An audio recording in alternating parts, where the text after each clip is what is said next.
नमस्कार। आज मैं धर्मवीर भारती की एक किताब है जिसका नाम है कनुप्रिया। उसमें एक चैप्टर है, अध्याय जिसका नाम है तुम मेरे कौन हो। इसमें राधा कृष्ण से सवाल करती हैं, तो मैं आपको सुनाना चाहता हूँ। उस चैप्टर का नाम है तुम मेरे कौन हो। तो शुरू करते हैं।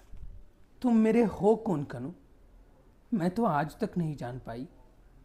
बार बार मुझसे मेरे मन ने आग्रह से, विस्मय से, तन्मयता से पूछा है, ये कनु तेरा कौन है, बूझ तो। बार बार मुझसे मेरी सखियों ने व्यंग से, कटाक्ष से, कुटिल संकेत से पूछा है, कनु तेरा कौन है री, बोलती क्यों नहीं। बार बार मुझसे मेरे गुरुजनों ने कठोरता से, अप्रसन्नता से, रोष से पूछा है, ये कान्हा आखिर तेरा है कौन। मैं तो आज तक कुछ नहीं बता पाई। तुम मेरे सचमुच कौन हो कनु। अक्सर जब तुमने माला गूंथने के लिए कटीले झाड़ों में चढ़ चढ़ कर मेरे लिए श्वेत रत्नारे करौंदे तोड़कर मेरे आंचल में डाल दिए हैं, तो मैंने अत्यंत सहज प्रीति से गर्दन झटकाकर वेणी जुलाते हुए कहा है, कनु ही मेरा एकमात्र अंतरंग सखा है। अक्सर जब तुमने दावाग्नि में सुलगती डालियों, टूटते वृक्षों, हराती हुई लपटों और घुटते हुए धुएं के बीच निरुपाय असहाय बावली सी भटकती हुई मुझे साहसपूर्वक अपने दोनों हाथों में फूल की थाली सी सहेज कर उठा लिया और लपटें चीर कर बाहर ले आए, तो मैंने आदर, आभार और प्रगाढ़ स्नेह से भरे भरे स्वर में कहा है, कान्हा मेरा रक्षक है, मेरा बंधु है, सहोदर है। अक्सर जब तुमने वंशी बजाकर मुझे बुलाया है और मैं मोहित मुर्गी से भागती चली आई हूँ और तुमने मुझे अपनी बाहों में कस लिया है, तो मैंने डूब कर कहा है, कनु मेरा लक्ष्य है, मेरा आराध्य, मेरा गंतव्य।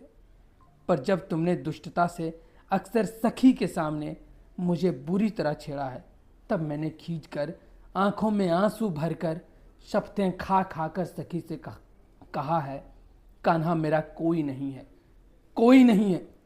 मैं कसम खाकर कहती हूँ, मेरा कोई नहीं है। पर दूसरे ही क्षण जब घनघोर बादल उमड़ आए हैं और बिजली तड़पने लगी है और घनी वर्षा होने लगी और सारे वनपथ धुंधलाकर छिप गए हैं, तो मैंने अपने आंचल में तुम्हें दुबका लिया है। तुम्हें सहारा दे देकर अपनी बाहों में घेर गांव की सीमा तक तुम्हें ले आई हूँ। और सच सच बताऊं तुझे कनु सांवरे, कि उस समय मैं बिल्कुल भूल गई हूँ कि मैं कितनी छोटी हूँ। और तुम वही कान्हा हो जो सारे वृंदावन को जल प्रलय से बचाने की सामर्थ्य रखते हो, और मुझे केवल यही लगा है कि तुम छोटे से शिशु हो, असहाय वर्षा में भीग भीग कर मेरे आंचल में डुबके हुए। और जब मैंने सखियों को बताया कि गांव की सीमा पर चितवन की छांव में खड़े होकर ममता से मैंने अपने वक्ष में उस छोने का ठंडा माथा दुबकाकर अपने आंचल में उसके घने घुंघराले बाल पोंछ दिए, तो मेरे उस सहज उद्गार पर सखियां क्यों कुटिलता से मुस्काने लगी, ये मैं आज तक नहीं समझ पाई। लेकिन जब तुम्ही ने बंधु तेज से प्रदीप्त होकर इंद्र को ललकारा है, कालिए की खोज में विशैली यमुना को मथ डाला है, तो मुझे अकस्मात लगा है कि मेरे अंग अंग से ज्योति फूटी पड़ रही है। तुम्हारी शक्ति तो मैं ही हूँ, तुम्हारा संबल, तुम्हारी योग माया इस निखिल पारावार में ही परिव्याप्त हूँ। विराट, सीमाहीन, अधम्य, दुर्दांत।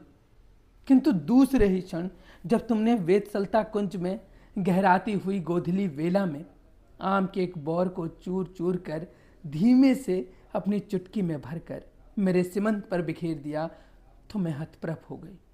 मुझे लगा कि इस निखिल पारावार में शक्ति सी, ज्योति सी, गति सी फैली हुई मैं अकस्मात सिमट आई हूँ, सीमा में बंध गई हूँ। ऐसा क्यों चाहा तुमने कान्हा।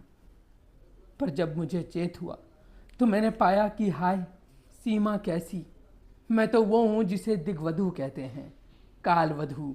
समय और दिशाओं की सीमाहीन पगडंडियों पर अनंत काल से अनंत दिशाओं में तुम्हारे साथ साथ चलती चली आ रही हूँ, चलती चली जाऊंगी।